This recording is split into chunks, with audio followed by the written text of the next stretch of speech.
Imagine walking through the streets of New York City, where towering skyscrapers and luxury stores stand in stark contrast to the struggling neighborhoods just a subway ride away. From the opulent streets of Manhattan to the under-resourced areas of the Bronx, the disparity is more than just economic. It's a tale of two cities living side by side.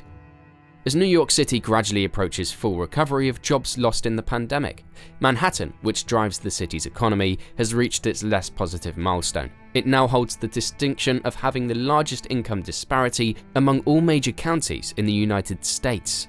A city already infamous for its juxtaposition of opulent lifestyles and severe poverty, the expanding disparity is remarkably pronounced. But how did the city get here? Before we move forward, click that like and subscribe button and hit the notification bell to stay updated with our latest videos. This channel will keep you updated on the most intriguing videos on economic topics all around the world.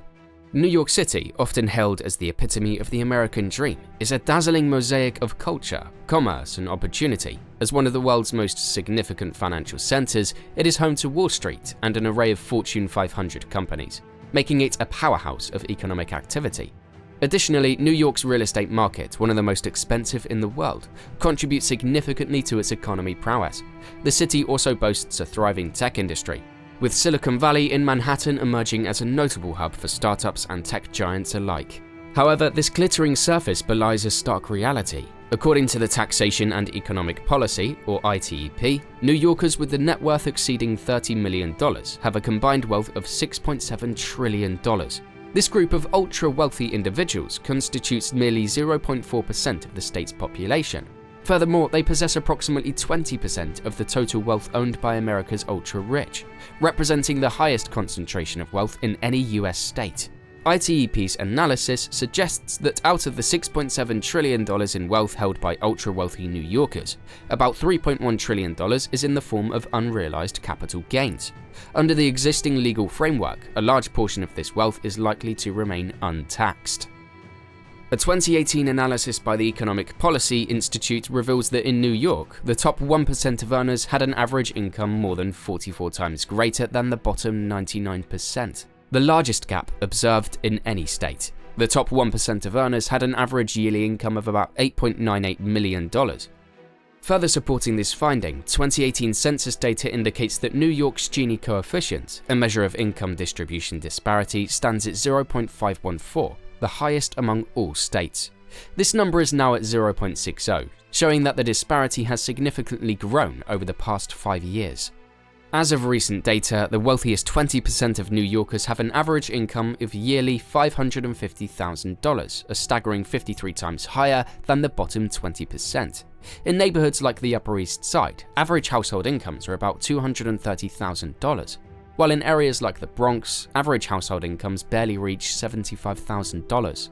This income gap also correlates with racial and ethnic disparities. Communities of color in New York City are disproportionately represented in lower income brackets due to systemic issues like unequal access to education, employment discrimination, and affordable housing shortages.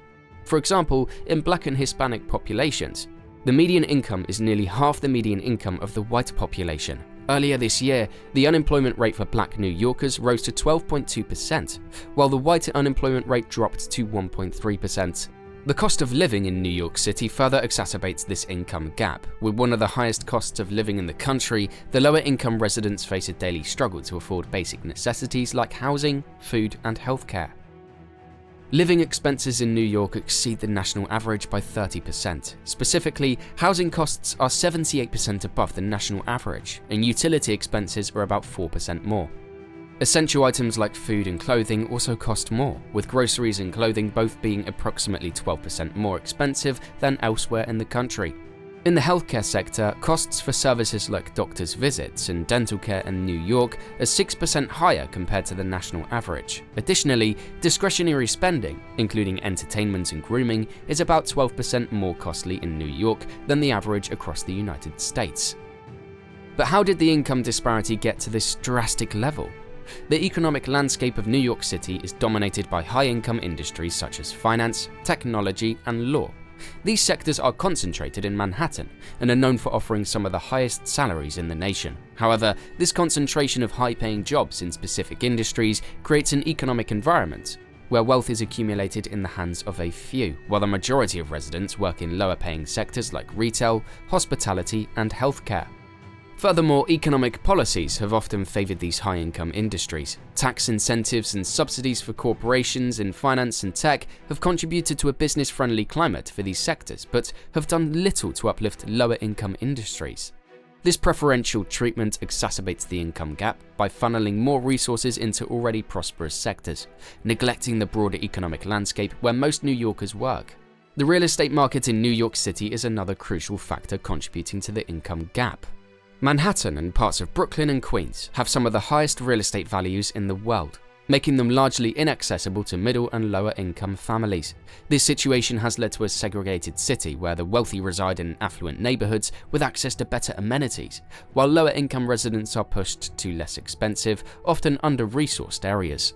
The high cost of living in New York further widens the income gap. Essentials like housing, food, and transportation consume a significant portion of income for lower and middle-class families, leaving little room for saving or investment. In contrast, the wealthy can afford these high costs comfortably, and their surplus income allows for investments that further increase their wealth, perpetuating the economic divide.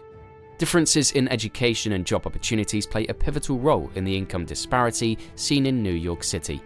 There is a significant divide in the quality of education between public schools in affluent neighborhoods and those in poorer areas. Schools in wealthier areas benefit from more funding, leading to better facilities, more experienced teachers, and a broader range of extracurricular activities. This disparity in educational quality results in different outcomes for students, impacting their future employment opportunities. Higher income families often have access to better educational resources, including private schooling and tutoring, which provide their children with a significant advantage in the job market. These children are more likely to attend prestigious universities and secure high-paying jobs. In contrast, children from lower-income families who often attend underfunded public schools face an uphill battle in accessing the same level of education and employment opportunities. This educational divide reinforces the existing economic disparities, as those from wealthier backgrounds continue to secure high-income roles, while those from poorer backgrounds often find themselves in lower-paying jobs. So how does New York's disparity compare to other counties in the US and other countries? As we mentioned earlier, income inequality is calculated using the Gini coefficient, a number between 0 and 1. A Gini of 1 means one household has all the income, while the score of 0 means that all income is evenly distributed. In comparison, with a Gini of 0.6, New York City aligns with that of countries like Suriname, with a Gini coefficient of 0.58 and Zambia with 0.57, reflecting a significant disparity. Nearby Essex County in New Jersey, just across the Hudson River, there is a slightly lower Gini coefficient of 0.56. This is followed by Starr County in Texas, Orleans Parish in Louisiana, and Westchester County in New York, each with a Gini coefficient of 0.55. In contrast, nations like Slovenia and Belarus report much lower Gini coefficients at 0.246 and 0.25 respectively. Within the US, Stafford County in Virginia has the lowest reported Gini coefficient among major countries at 0.34, followed by Robertson County in Tennessee and Calvert County in Maryland at 0.36. Addressing New York City's profound income gap requires a multifaceted approach, encompassing government interventions, community initiatives, and individual actions. The government can play a pivotal role through policymaking and initiatives. One approach is to reform tax policies to ensure more progressive taxation, where higher income brackets are taxed at higher rates, redistributing wealth more equitably. Investing in affordable housing is crucial to combat the city's high living costs. By increasing the supply of affordable homes, the government can help alleviate the financial burden on lower-income families. Education reform is another critical area. Equalizing funding across public schools, regardless of the neighborhood, can help bridge the educational gap that often translates into income disparity. Additionally, workforce development programs that provide training and skill development can prepare residents for higher-paying jobs in growing industries like technology and green energy. Community groups and non-profits play a vital role in addressing income disparities at grassroots level. These organizations can offer local job training programs, financial literacy workshops, and support for small businesses, especially in underprivileged neighborhoods. They can also advocate for local changes in zoning laws or property taxes that favor affordable housing development. Non-profits focused on education can provide supplementary programs, tutoring, and mentorship to students in underfunded schools, helping bridge the gap created by disparities in school resources. Individuals can contribute to reducing the income gap through conscious decisions and actions. Supporting local businesses in underprivileged areas can help stimulate local economies. Volunteering time or donating to organizations working towards educational equity and poverty alleviation can help make a significant difference.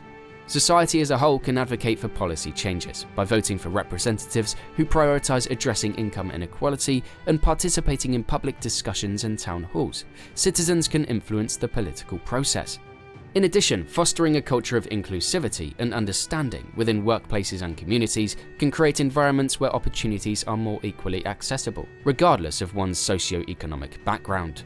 We hope this video gave you a comprehensive understanding of the massive income disparity in New York City. As always, if you enjoyed this video, don't forget to like, comment, and subscribe for more in-depth global economic content.